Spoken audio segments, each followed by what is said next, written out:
c'est bien 32e dimanche, là? C'est ça. OK.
Bonjour et bienvenue à cette célébration eucharistique en ce 32e dimanche du temps ordinaire.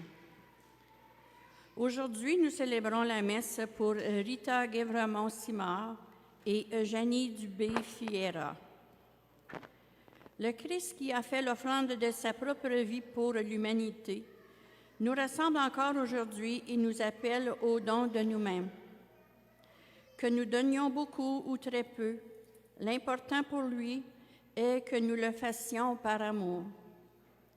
Cette part de nous-mêmes, occupée au travail, à la famille ou au loisir, peut trouver une profondeur nouvelle, pour peu que nous le lui offrions, comme à la messe pour la gloire de Dieu et le salut du monde. Veuillez vous lever pour accueillir le pasteur Jean Hollins pour la célébration.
nom du Père et du Fils et du Saint-Esprit, la grâce de Jésus-Christ notre Seigneur, l'amour de Dieu le Père et la communion de l'Esprit Saint soient toujours avec vous. Préparons-nous en célébrant le mystère de l'Eucharistie, en reconnaissant que nous avons péché. Implorons le pardon de notre Dieu d'amour, que son règne vienne au cœur de nos frères et sœurs comme nous venons de chanter. Je confesse à Dieu Tout-Puissant. Je reconnais devant vous, frères et sœurs, que j'ai péché en pensée, en parole, par action et par omission. Oui, j'ai vraiment péché. C'est pourquoi je supplie la bienheureuse Vierge Marie, les anges de tous les saints, et vous aussi, frères et sœurs, de prier pour moi, le Seigneur notre Dieu. Et que Dieu Tout-Puissant nous fasse miséricorde, qu'il nous pardonne nos péchés et nous conduise à la vie éternelle.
Bénissons le Seigneur. Dieu de puissance et de miséricorde, éloigne de nous dans ta bonté tout ce qui nous arrête, afin que sans aucune entrave, ni d'esprit, ni de corps, nous accomplissions d'un cœur libre ce qui vient de toi. Par Jésus-Christ, ton Fils, notre Seigneur, qui vit et règne avec toi, dans l'unité du Saint-Esprit, Dieu pour les siècles des siècles.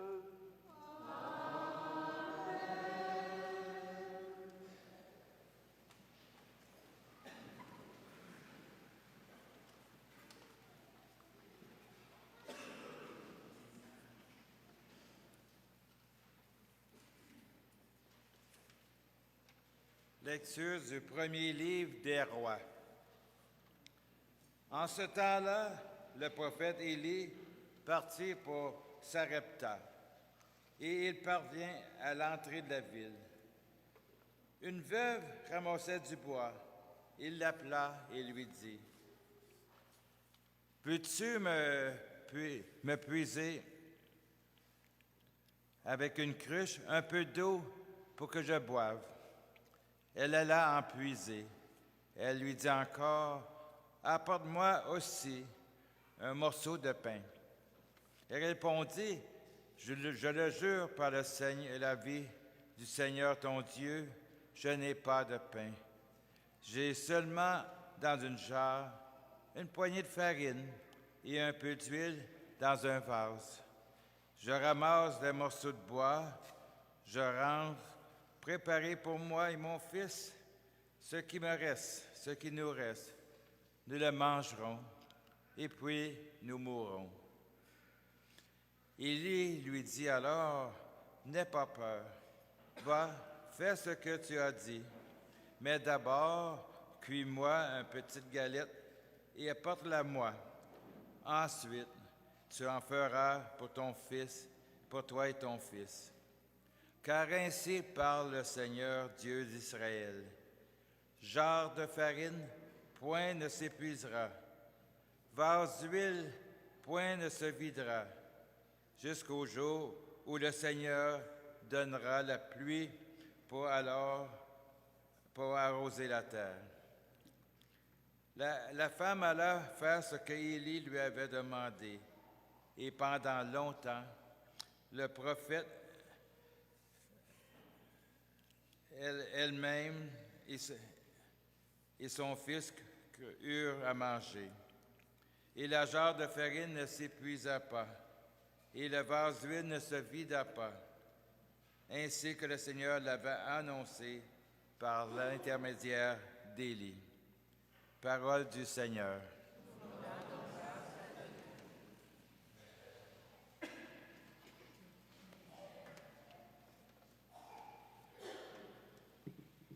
Chante, ô mon âme, la louange du Seigneur.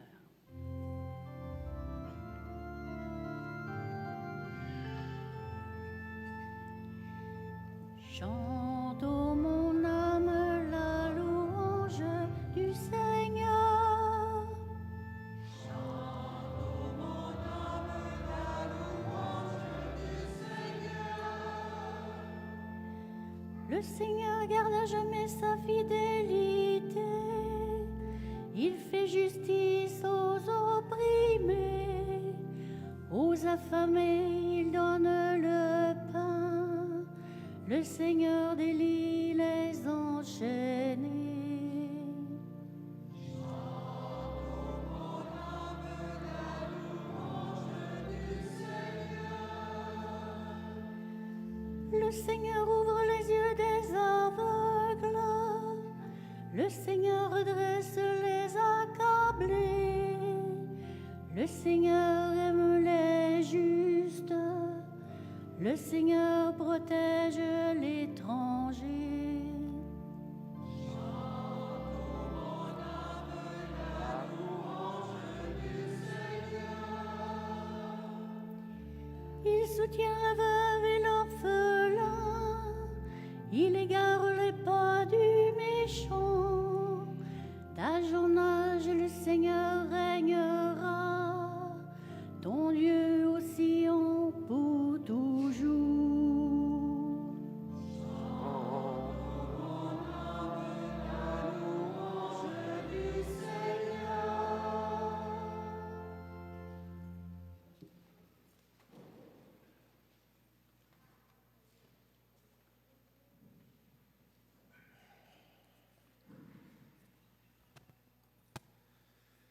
Lecture de la lettre aux Hébreux.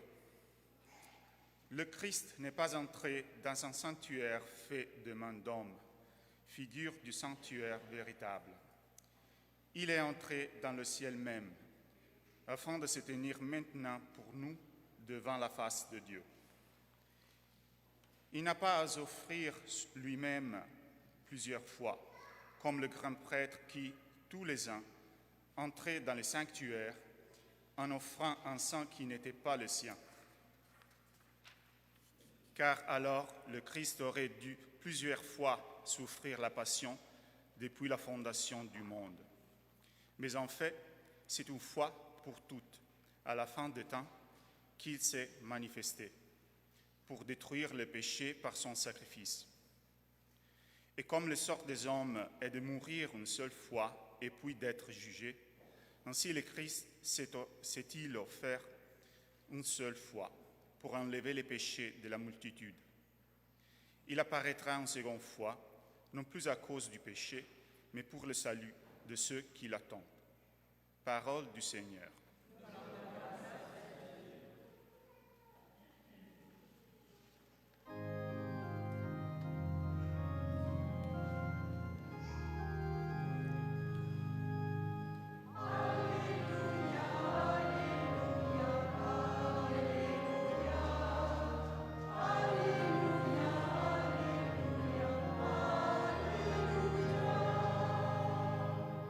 Heureux les pauvres de cœur, car le royaume des cieux est à eux.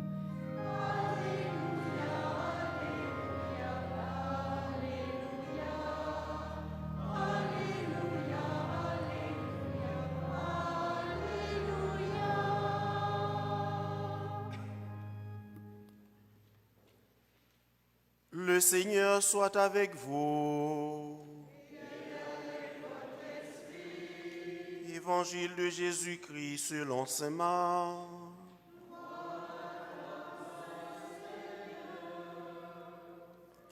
En ce temps-là, dans son enseignement, Jésus disait aux foules, « Méfiez-vous des scribes qui tiennent à se promener en vêtements d'apparat et qui aiment les salutations sur les places publiques, les sièges d'honneur dans les synagogues et les places d'honneur dans les dîners. Ils dévorent les biens des veuves et pour l'apparence, ils font de longues prières. Ils seront d'autant plus sévèrement jugés. » Jésus s'était assis dans le temple, en face de la salle du trésor. On regardait comment la foule y mettait de l'argent. Beaucoup de riches y mettaient de grosses sommes. Une pauvre veuve s'avança et mit 2 petites pièces de monnaie. Jésus appela ses disciples et leur déclara, « Amen, je vous le dis, cette pauvre veuve a mis dans le trésor plus que tous les autres, car ils ont pris sur leur superflu, mais elle a pris sur son indigence. Elle a mis tout ce qu'elle possédait, tout ce qu'elle avait pour vivre. » C'est en chantant qu'on acclame la parole de Dieu.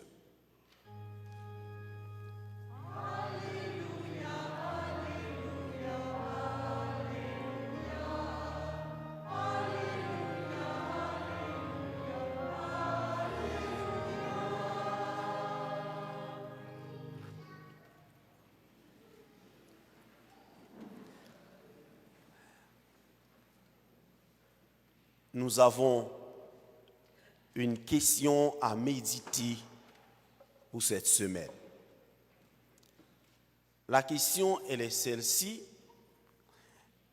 Et celle-ci, pourquoi les grands témoins de la charité, comme les grands témoins, bien entendu, des vertus, comme la charité, le don du partage et du sens des autres dans la Bible, n'étaient pas souvent des gens qui ont eu pratiquement de grandes fortunes.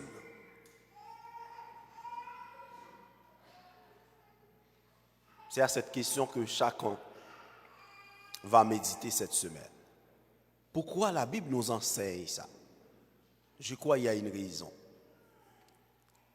Pourtant, la Bible nous enseigne, ces témoins, même lorsqu'ils n'avaient pas de grandes choses, n'hésitaient pas à disposer, si vous voulez, le peu qu'ils ont eu pour subvenir aux besoins de ceux qui sont pauvres.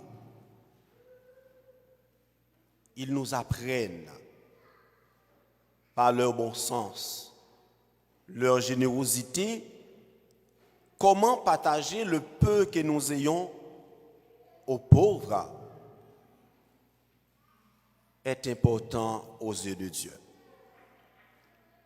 La veuve de Sarepta répond pour nous à cette question.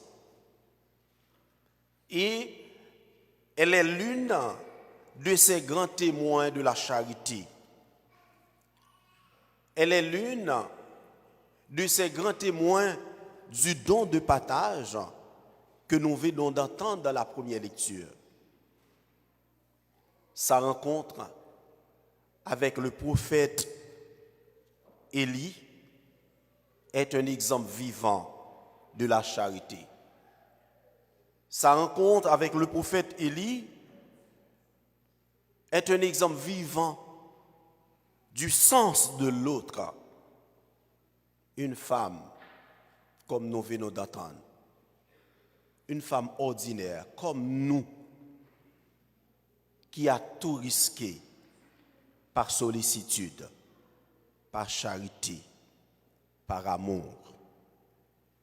Elle a été, bien entendu, choisie par Dieu pour une mission extraordinaire, comme nous aussi. Nous sommes choisis par Dieu pour une mission extraordinaire dans ce monde. Elle n'a eu qu'une poignée de farine. L'auteur est bien précis. Qu'une poignée de farine. Un peu d'huile pour elle et pour son fils. Mais à la demande du prophète, elle donne tout et s'en remet à Dieu dans la confiance. La veuve a offert tout ce qu'elle a pour nourrir le serviteur de Dieu. Quelle sollicitude, quel amour, quelle charité envers celui qui a faim. C'est comme la campagne que nous avons dans notre paroisse chaque année, qui est devenue une tradition, la guignolée. Vous donnez pour aider les autres. Aujourd'hui, par manque de charité, pourtant, certains ont perdu le sens de l'autre. Comme certains penseurs de la modernité ont perdu le sens de Dieu. Nombreux sont ceux qui ont refaçonné le sens de la charité dont parle saint Augustin dans son ouvrage de l'ordre de la charité. La modernité ou l'enseignement moderne préfère nous dire que la charité bien ordonnée commence par soi-même. Quel égoïste. De Saint-Augustin à Saint-Bonaventure, de Saint-Bonaventure à Saint-Thomas d'Aquin, et de Saint-Thomas d'Aquin à l'époque moderne, on a mal interprété de l'ordre de la charité qui, dans la pensée augustinienne, est synonyme de la charité fraternelle dont nous parle Saint Paul en affirmant que la charité ne cherche pas son intérêt dans son hymne à la charité. Autrement dit, la charité bien ordonnée, au sens de Saint Augustin, voit toujours l'autre dans sa nudité comme soi-même. L'enseignement de la parole de Dieu, frères et sœurs, pour ce dimanche, nous invite donc à faire de la charité, du don généreux de nous-mêmes, une option préférentielle dans notre vie chrétienne. C'est ça l'invitation aujourd'hui. C'est l'exemple par excellence de la veuve de l'Évangile aussi, qui, au milieu de la foule, comme nous venons d'entendre, s'avance humblement pour offrir à Dieu 2 petites pièces qui représentent, comme la veuve de Sarepta, ce qu'elle a pour vivre. Toute sa vie, son histoire et la nature de son cœur sont exprimés dans ce simple geste de donation. Ce geste de donation qui a du prix aux yeux de Dieu. Dans ce geste, c'est en fait tout son cœur, l'offrande d'elle-même au Seigneur qu'elle exprime. Et je crois aussi, nos gestes, le fait de donner à la guignolée pour aider les autres, c'est tout notre cœur, le sens de notre vie que nous donnons pour participer, si vous voulez, aux besoins des autres. Ces attitudes évangéliques de ces œuvres nous interpellent comme chrétiens et chrétiennes. Celle de la première veuve explique sa situation, sa vie et celle de son enfant. Elle exprime son chagrin au prophète, mais reste ouverte dans une écoute attentive à la demande du prophète de Dieu. Et celle de l'évangile que nous venons d'entendre avance comme nous, chaque dimanche nous avançons, généreusement au milieu de la foule et se dirige vers le trésor pour y déposer son offrande. Elle a offert ses pièces avec tout son cœur et sa sincérité. Comme vous le savez comme moi, Dieu accueille toujours le cœur pauvre. Pas n'importe quel cœur, le cœur pauvre. Un cœur qui, malgré sa pauvreté, accepte de partager ce qu'il a de meilleur. Un cœur qui ne fait pas sonner la cloche quand il veut poser des gestes de donation et de générosité. Un cœur discret, sincère et qui sait crier sa misère devant Dieu. Un cœur qui cherche Dieu dans le secret, dans le silence et la simplicité. Un cœur qui ne se livre pas en spectacle pour se faire voir et fait valoir sa force et la grandeur du don offert. Un cœur humble et soucieux de la misère de l'autre. Un cœur qui répond comme nous enseigne l'évangéliste Matthieu dans ses béatitudes. Heureux le cœur pauvre, car ils verront Dieu. Demandons à Dieu en cette Eucharistie et durant tout l'exercice de notre vie chrétienne d'être toujours généreux et de répondre aux besoins des autres, aux besoins de notre société et aux besoins de son Église. Au nom du Père et du Fils et du Saint-Esprit.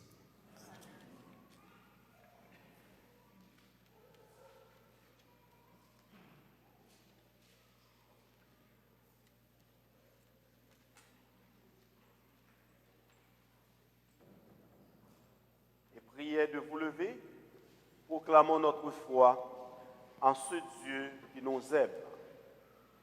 Je crois en Dieu, le Père Tout-Puissant.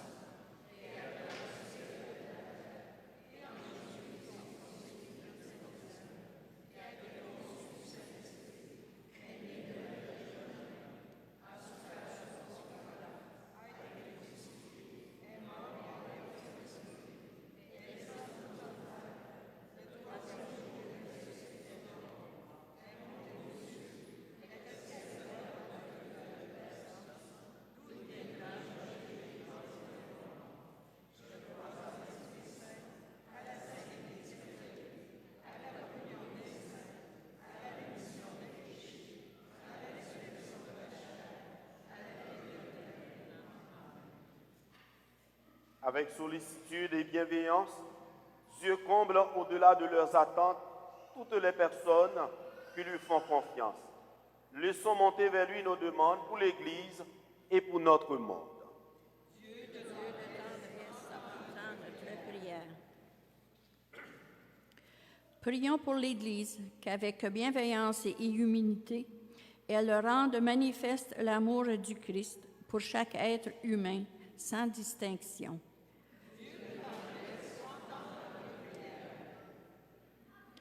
Prions pour les élus gouvernementaux, qu'ils mettent la justice et le soin des plus démunis au centre de leurs préoccupations.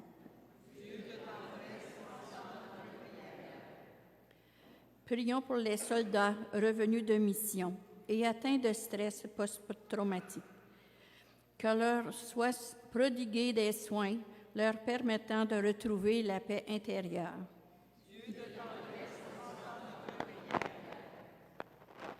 Prions pour celles et ceux qui consacrent leurs compétences, leur temps et leur énergie à faire le bien et à rendre espoir aux personnes accablées par des épreuves de diverses natures.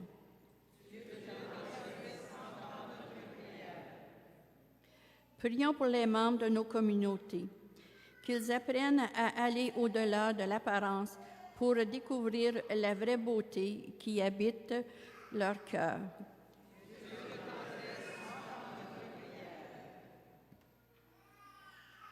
Dieu notre Père, toi dont l'amour est inépuisable, entends et exauce notre prière.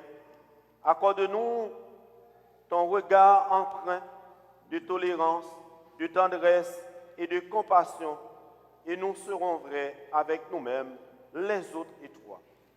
Par Jésus, le Christ, notre Seigneur.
Après, on va partager.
Prions ensemble au moment d'offrir à Dieu le sacrifice de toute l'Église.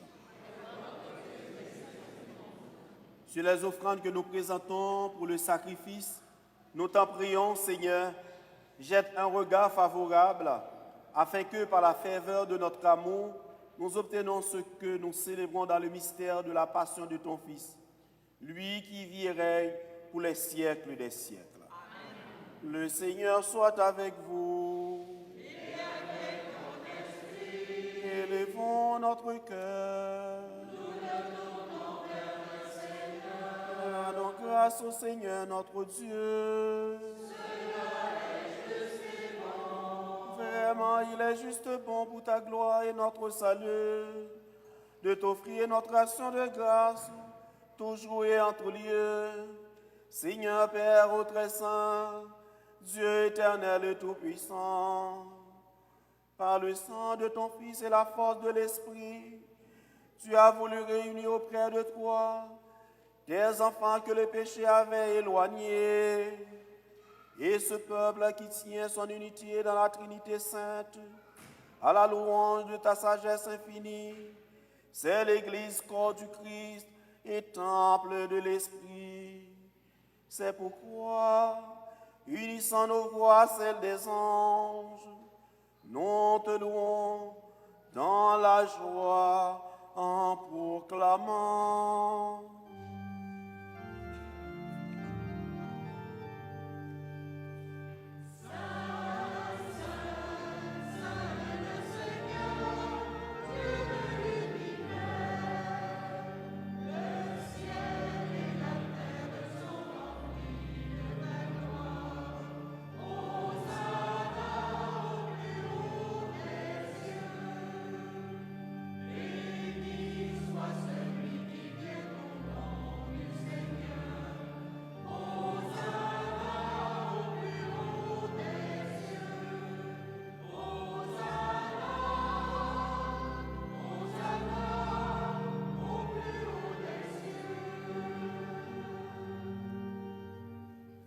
Toi qui es vraiment saint, toi qui es la source de toute sainteté, Dieu notre Père, nous voici rassemblés devant toi.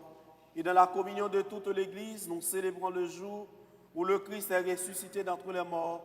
Par lui que tu as élevé à ta droite, nous te prions. Sanctifie ces offrandes en répandant sur elles ton esprit, qu'elles deviennent pour nous le corps et le sang de Jésus, le Christ notre Seigneur. Au moment d'être livré et d'entrer librement dans sa passion, il prit le pain, il rendit grâce, il le rompit et le donna à ses disciples en disant, « Prenez et mangez-en tous, ceci est mon corps livré pour vous. »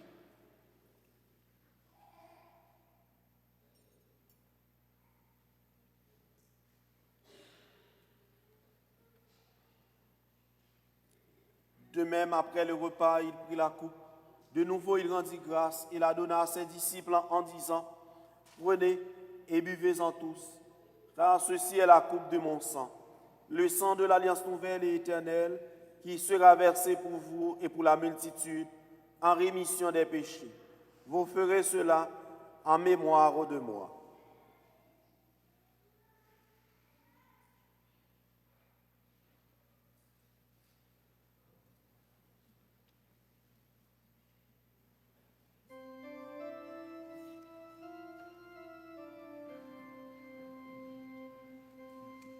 Il est grand le mystère de la foi.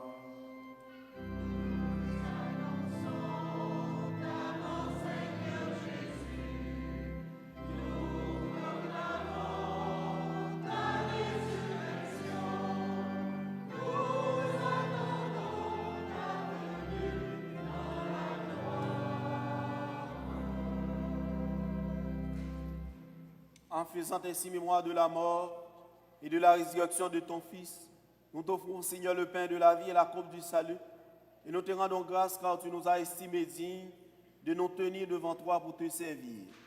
Humblement, nous te demandons qu'en ayant part au corps et au sang du Christ, nous soyons rassemblés par l'Esprit Saint en un seul corps. Souviens-toi, Seigneur, de ton Église répandue à travers le monde, fais-la grandir dans ta charité, en union avec notre pape François, notre archevêque Paul-André et tous les évêques, les prêtres et les diacres.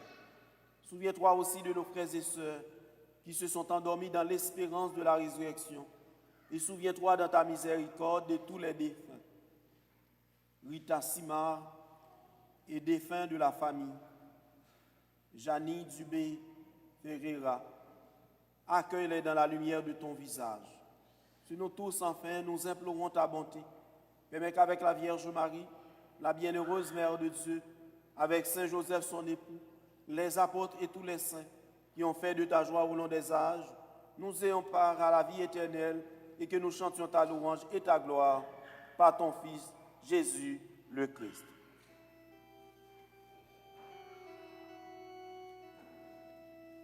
À lui, avec lui, en lui, à toi, Dieu le Père Tout-Puissant, dans l'unité du Saint-Esprit, tout honneur et toute gloire pour les siècles des siècles.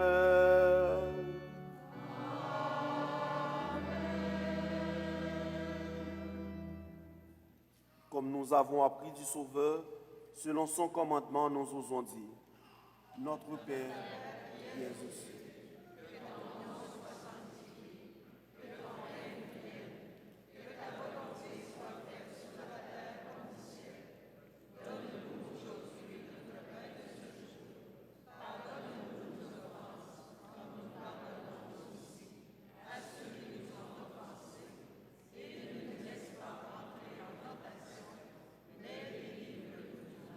délivre-nous de tout mal, Seigneur, et donne la paix à notre temps. Soutenus par ta miséricorde, nous serons libérés de tout péché. À l'abri de toute épreuve, nous qui attendons que se réalise cette bienheureuse espérance, l'avènement de Jésus-Christ, notre Sauveur.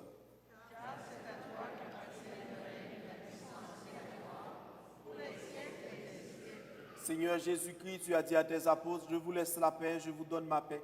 Ne regarde pas nos péchés, mais la foi de ton Église. Pour que ta volonté s'accomplisse, donne-lui toujours cette paix et conduis-la vers l'unité parfaite, toi qui vis et règnes pour les siècles des siècles. Amen. Que la paix du Seigneur soit toujours avec vous. Et avec votre esprit. Dans la charité du Christ, donnez-vous la paix.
Heureux sommes-nous d'être invités au repas du Seigneur. Voici l'agneau de Dieu qui enlève les péchés du monde. Seigneur, je ne suis pas digne, mais dis seulement. Que le corps et le sang du Christ nous gardent pour la vie éternelle.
pas.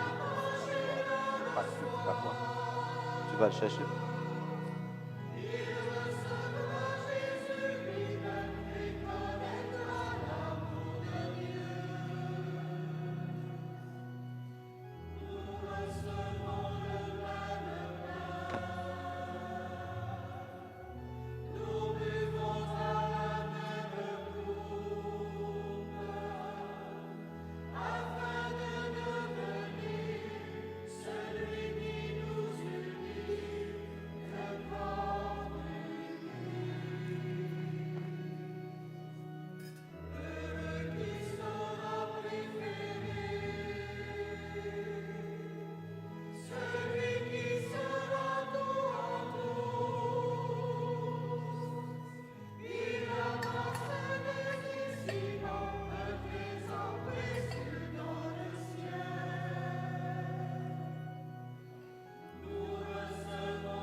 Prions le Seigneur.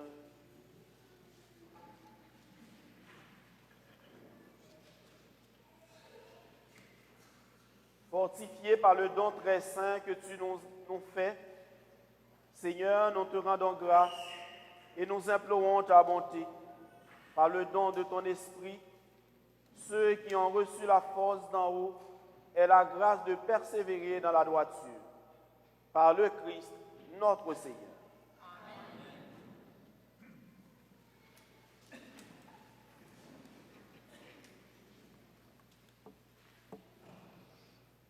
Activité d'éveil à la foi pour tous les enfants. Pour relancer les activités des enfants d'éveil à la foi de l'année 2024 et 2025, les parents sont invités à amener les enfants pour prendre part aux activités pastorales de la paroisse qui débuteront le dimanche 24 novembre au sous-sol de l'Église de 10h à 11h. Les dimanches 1er et 2 décembre, les enfants sont invités à nouveau de 10h à 11h au sous-sol de l'Église en vue de mieux préparer avec eux les activités de Noël. Ces moments de partage et de découverte seront suivis de la messe de la pastorale des jeunes à compter du dimanche à 11h30, le 24. Les animatrices ont hâte de vous retrouver. Venez et voyez comment il est bon de vivre ces moments d'éveil à la foi.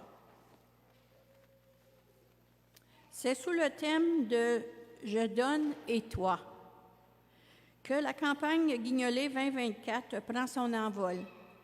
Le samedi 7 décembre, nous recueillerons au sous-sol de l'Église vos denrées non périssables pour la banque alimentaire de notre secteur, ainsi que vos dons en argent et il y aura aussi la distributrice de Interac.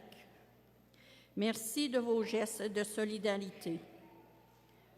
Les horaires des messes de la paroisse sont le mardi, jeudi, 8h30, mercredi, récitation du rosaire à 17h30 et la messe à 19h. À compter du vendredi 15 novembre, la messe sera à 18h30, les samedis à 16h et le dimanche à 10h.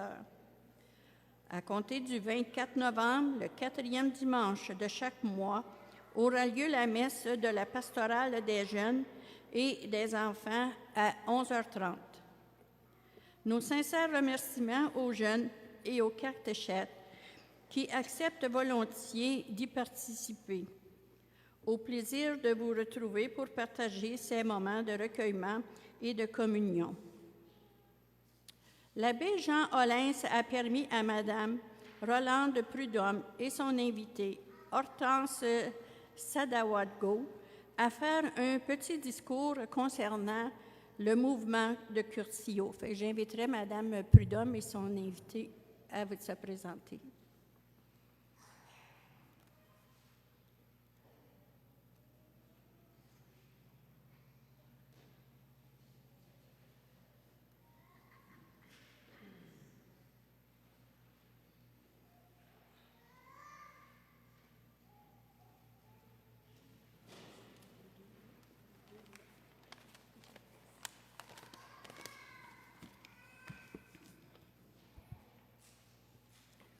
Bonjour, mon nom est Rolande Prudhomme.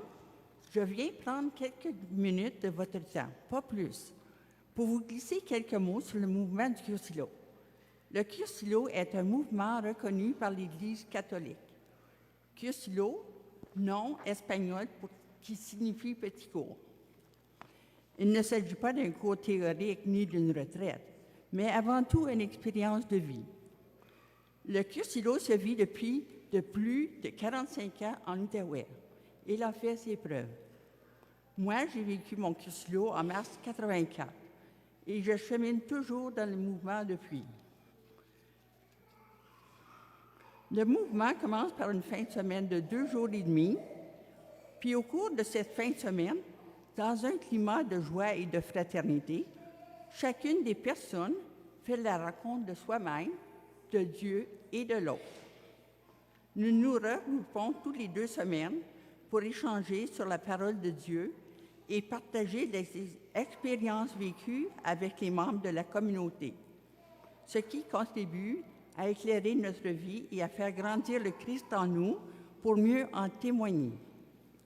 En d'autres mots, le Cursillo nous aide à rencontrer Jésus, découvrir son amour, connaître son message et suivre son exemple. Participer à la nouvelle évangélisation par le témoignage de vie. Le Cursillo a été une école de vie pour moi. Il m'a appris à prier en groupe, à animer et aussi à témoigner de ma communauté et ailleurs. J'ai appris à dépasser mes limites, à me réaliser et à me servir des forces qui m'habitent.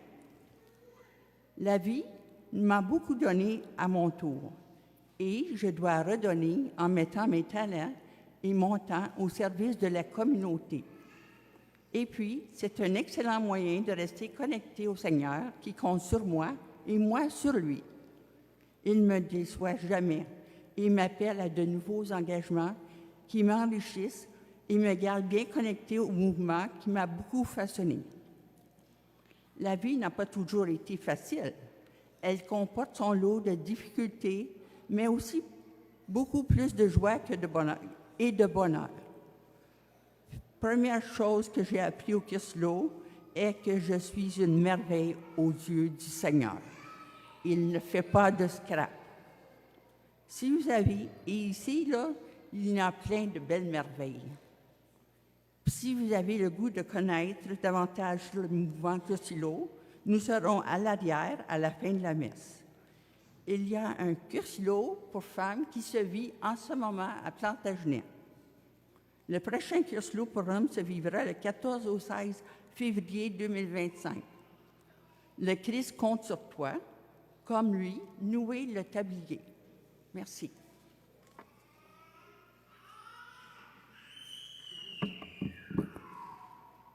Alors, merci beaucoup, Roland, pour cette présentation, pour ce beau résumé du Cursillo. Et bonjour à vous. Merci à tous et toutes de m'accueillir dans votre belle communauté. Un merci particulier à l'abbé Jean Olens, à qui je souhaite un ministère béni dans sa nouvelle paroisse. Merci de m'accueillir et de me donner la parole pour parler du Cursillo que certains connaissent déjà, peut-être à travers Roland. Je suis Hortense Awadogo. Je chemine dans le Cursillo depuis avril 2019 et suis actuellement responsable régional de 3 cellules. Vous vous demandez sûrement ce que le Cursillo pourrait vous apporter. L'apport est loin d'être quantifiable.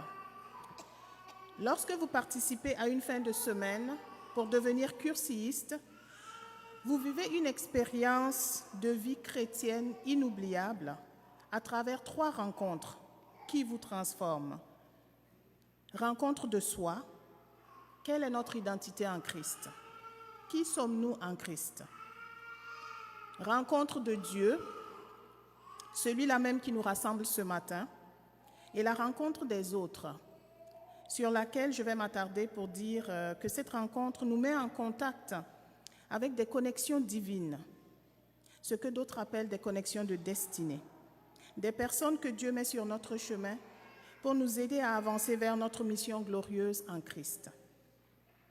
Des connexions que nous apprenons à connaître, des liens que nous approfondissons à travers des réunions que nous appelons Ultréa, qui veut dire aller plus loin, et qui est basée sur l'amitié, à travers lesquelles des noyaux chrétiens sont formés.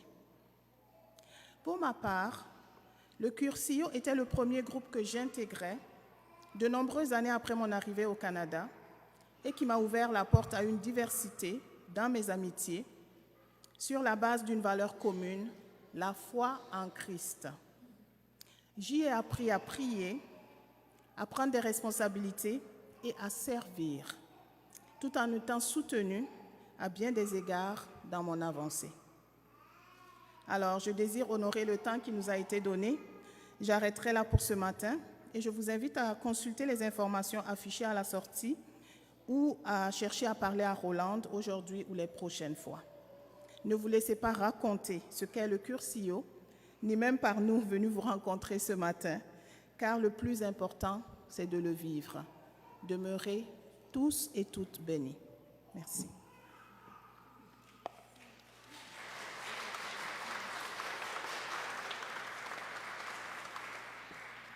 Merci beaucoup, mesdames. Très beau témoignage. Je vous souhaite une excellente semaine à tous et surtout, n'oubliez pas de prendre connaissance des informations dans notre semainier. Merci et bonne semaine. Veuillez vous lever. Le Seigneur soit avec vous et que Dieu Tout-Puissant vous bénisse, le Père, le Fils et le Saint-Esprit. Allez dans la paix du Christ. Bon dimanche et bonne semaine à vous tous et à vous toutes.